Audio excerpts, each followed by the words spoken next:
ऐक ना, डीमार्टचं जे बिल होतं ना, ते 2,000 झालं. सो 1,000 तुझे, 1,000 माझे. जाताना मी ऑटोने गेले आणि येताना पण ऑटोने आले. सो 30-30 ते झाले. बट मी रूमचं सामान आणायला गेले होते म्हणून 30 माझे, 30 तुझे.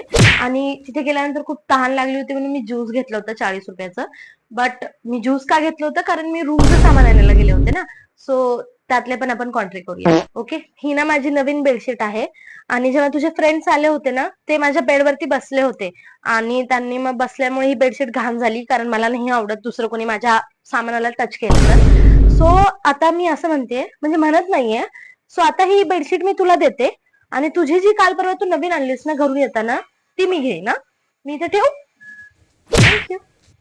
ऐक ना, तुझे जे ओले कपडे आहेत ना, ते मी हॉलमध्ये फेकलेत, म्हणजे ठेवलेत. कारण तुझ्या मम्मीनी ना माझ्या दोरीवरती तुझे कपडे वाळू घातले होते, म्हणून मी तुझे कपडे काढून तिथे ठेवले. मी ना माझ्या 2 पोळ्या टाकून घेतल्यात. तू ना तुझ्या 2 पोळ्या टाकून घे. बट आय थिंक पीठ संपलंय. सो तुला पीठ आणून पोळ्या टाकून घ्यावं लागेल. पीठ होतं त्यात मी पोळ्या केल्या. ऐक ना, तुझा जेव्हा बर्थडे झाला ना, तेव्हा 600चा काहीतरी केक झाला आणि डेकोरेशन हॉटेलचे वगैरे काहीतरी 1,500 झाले. सो तुझ्या फ्रेंड्स ना कॉन्ट्री मागत आहेत मला. बट मी त्यांना म्हटलं की मी कॉन्ट्री नाही देणार, कारण जेव्हा माझा बर्थडे होता तेव्हा मी घरी गेले होते आणि माझा बर्थडे तर कोणी सेलिब्रेट केला नाही. सो मी आता तुझ्या बर्थडेची कॉन्ट्री नाही देणार. सो माझी कॉन्ट्री तू दे, कारण तू माझा बर्थडे केला नाही. तू झाडू पोछ्यामध्ये कॉन्ट्री केलं नव्हतंस ना, मग मी माझ्या साईडचं फक्त झाडून पुसून घेतलंय. तुझी साईड तशीच आहे घाण. मग तू ना आता तुझे घाण पाय आणि ओले पाय घेऊन ना माझ्या साईडकडे नको येऊस.